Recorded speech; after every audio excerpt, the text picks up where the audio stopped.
For the first time since 2016, the Territorial Cup is coming to Tucson, staying with the University of Arizona after they beat ASU 38-35. It was a thriller, back and forth throughout the entire second half. I'm Jordan Spurgeon with Jordan Ham, double Jordan action for you today in the post-game show from Arizona Stadium. And Jordan, I mean, you got to sit on the Arizona press conference. You were up in the box during the game. What did they feel like was the difference in this one today? I think it was the run game. I mean, 10 years down the line when they look at this game, I think it's going to be called the Michael Wiley game because of what he was able to do. And really, I mean, I tweeted it in the first quarter. It was 84 total rushing yards against Washington State. Michael Wiley had 82 rushing yards on the opening drive against ASU. So they were able to get it going early. They got it going often. He did cramp up late in the game, so that's why you saw less of him. But the run game still picked it up where they were. And if it was last year, they don't have that running back depth. So that was the big thing to me on Arizona's offensive side. And then U of A able to just get the stops when they can, forcing the turnovers, 5 turnovers. You know, it's really hard to overcome that if you're ASU with 5 turnovers. And the sideline, too, was popping after all those turnovers. They had the fork.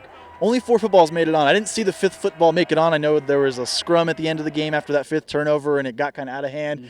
Mm-hmm. They got it up there with 4, so they failed to put the 5th one on, but I think we can give them a pass on that. I don't know if they had enough room for 5. They probably didn't. They probably didn't plan for 5 at any point. So. Yeah, 5 turnovers, though, for U of A's defense. Despite that, though, if we look briefly at ASU side, Trenton Bourget balled out. I mean, you tweeted it out, T for Troy, no, T for Teacup Trenton, and he was really the shining star on this one for ASU. And I know even after the game when he was reflecting, he didn't necessarily care that he played that well because they lost in the end. But I think it set up a lot for what this season meant and the growth of Trenton in this team and potentially what it could mean for him down the road. It could be something that propels him into a starting spot here or potentially even somewhere else. Yeah, you talk about Sean Aguano having a job interview for multiple weeks. Same goes for all of these players, whether, like you said, whether it's in Tempe or whether they're in the transfer portal. If whoever the next head coach is, it doesn't work out for Trenton in Tempe, he has a great resume to go show other teams and find opportunities. I think personally a lot of these guys would want to stay at ASU depending on who that coach is. There's so much up in the air that you can't. It's tough to predict. But I mean, he certainly showed all he needed was an opportunity, and he took advantage. And he did that from game 1 when it was against a ranked Washington team, and he did it quite a few times throughout the season, especially when Sean Aguano took over play calling and really opened things up for him. And he talked about a little bit in the postgame presser too. It was him and Gio Sanders, and they talked about the leadership they saw from Kyle Soley and guys like that, and how they're ready to take the mantle. It starts tomorrow. Trenton's inviting guys over to his house. Gio Sanders, he had a great game by the way too for the Sun Devils.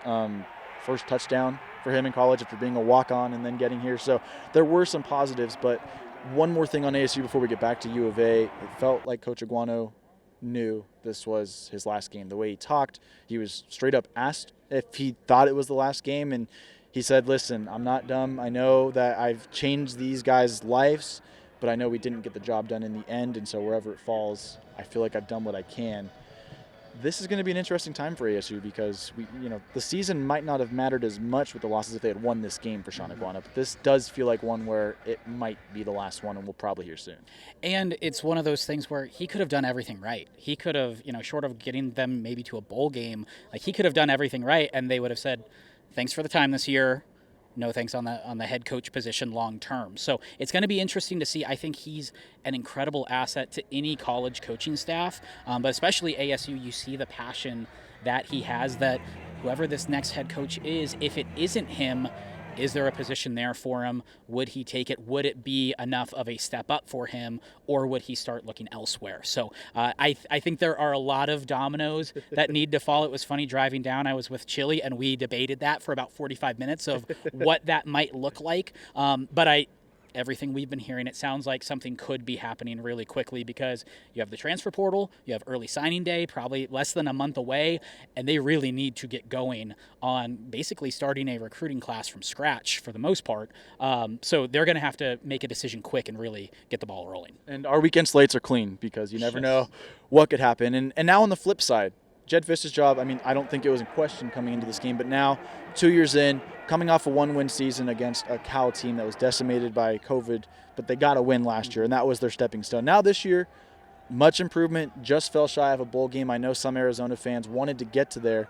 They bring the Territorial Cup, and that holds a lot of weight for Jed Fish, and I think ASU might be able to take a page out of his book moving forward with the way he's recruited and the way he was able to build a team like that in the transfer portal. Because typically teams that have won one game in 2 years, it's going to take 3 or 4 years to get to a point where they're at now. But the transfer portal changes the game, and I think ASU is going to have to take a page out of Jed Fish's book if they're going to want to turn around, because Arizona's trending upwards right now. In terms of the modern college football landscape on how to turn around a team, like you said, Jed Fish played it to a T, of not only bringing in high-powered guys from high school that could contribute right away, especially on defense, but also those experienced guys, and just kind of even out that roster really well. So I totally agree with you. I think that that is the blueprint to go ahead and do that.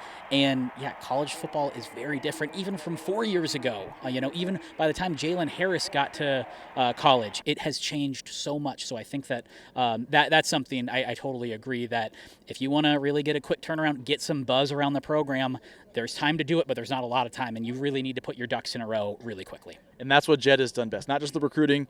I think in his press conference this week, he mentioned, hey, the game's at 1 o'clock on Friday about 10 times. He wanted fans here, and they showed up. It was the day after Thanksgiving, and this was the loudest game I was at the entire season. I've been to, I think, 4 U of A games now and multiple ASU games, and this was by far the loudest. So I think they've got the job done, and I'm looking forward to see what U of A does down the road. Yeah, now it's playing with expectations. It's really easy to get some excitement going, and you won the season opener against San Diego State and a good North Dakota State team. Now it's all right, you have Oregon State coming into town, you have Cal coming into town, USC. Like, you're now expected to win those games. So now it's the bar is being raised. He mentioned pretty much everybody on the offense should be coming back. The defense has a lot of guys who were redshirt freshmen, true freshmen that played. So a lot of these guys are getting experience, and they should be back. And he said it could just become that machine where, instead of rebuilding, it's reloading every single year. We all know that it wasn't going to be a one-year process to do this. So going to be really interesting. I think the next 2 years are going to be really key for his success and the program's success. But you have to be excited about the trajectory if you're a U of A fan. Season over for Arizona and for ASU. The Territorial Cup returns to Tucson for the first time since 2016. Jordan Ham, great stuff as always, up there with all the insight from U of A. Jordan Spurgeon here, down here in Tucson, wrapping things up for Sports 360 AZ.